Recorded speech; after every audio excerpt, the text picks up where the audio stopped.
Bonjour à tous, bienvenue dans les Dessous des bibliothécaires. Aujourd'hui, je vais vous parler, roulement de tambour, du trône de fer. Oui, on l'a déjà fait, mais moi aussi j'ai des choses à dire là-dessus.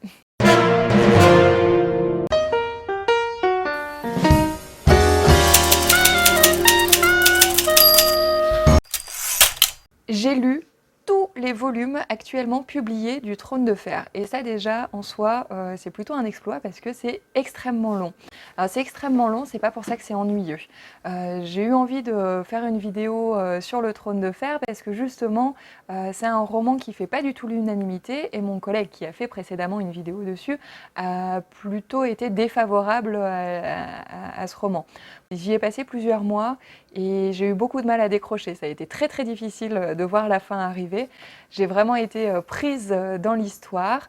J'ai beaucoup aimé ce que j'ai lu, j'ai beaucoup aimé la profondeur des personnages. Détail important, j'ai vu la série avant de lire les livres. Je n'ai pas regardé la série de manière très assidue, ce qui fait que j'avais pas en tête tous les rebondissements, mais j'étais déjà influencée par l'esthétique qui a été déployée dans les séries. Et ça, c'est dommage, parce que Martin a créé un univers d'une telle richesse que ça aurait été un vrai plaisir de créer tout cet univers avec ma propre imagination, en fait, ce qui est de l'ordre de l'intime dans n'importe quelle lecture de roman. J'ai aimé, mais je ne peux pas faire que des compliments à ce roman. Cette multiplicité de points de vue internes de personnages, c'est une vraie richesse. C'est quand même extraordinaire de réussir avec le point de vue interne à nous faire comprendre la psychologie d'un personnage aussi hideux que Cersei. Ça, c'est plutôt une qualité. Toutefois, c'est assez difficile à chaque fin de chapitre de se détacher du personnage auquel on s'est attaché durant la lecture. C'est-à-dire que tous les chapitres, il faut qu'on abandonne une histoire pour en commencer un autre. Il faut qu'on abandonne un psychisme pour en aborder un autre. Il faut qu'on arrête comme ça toute une immersion pour en construire une nouvelle. Et ça, c'est assez difficile. C'est le défaut de la qualité de cette écriture, en fait. Il y a aussi quelques longueurs. Alors ça, je pense que ça tient à l'attachement que chacun va avoir à différents types de personnages et à différents univers aussi, puisqu'avec chaque personnage vient tout un univers. Il y a clairement des chapitres où moi je me suis un petit peu ennuyée. C'est loin d'être la majorité. Il y a un chapitre que j'ai sauté sur la totalité du roman. C'est quand on arrive sur des scènes qui sont, pour moi, de l'ordre de l'insoutenable, quand il est allié avec une inutilité totale de la narration. C'était à propos de la torture de Theon Greyjoy. Je comprends l'utilité de ce passage. Il faut bien s'immerger dans l'horreur d'un tel moment pour comprendre la déconstruction psychologique, l'effondrement psychologique de ce personnage. Néanmoins, c'était trop difficile, ça allait trop loin pour moi. Et sachant ce qui se passait, j'ai préféré complètement le squeezer. C'est le seul.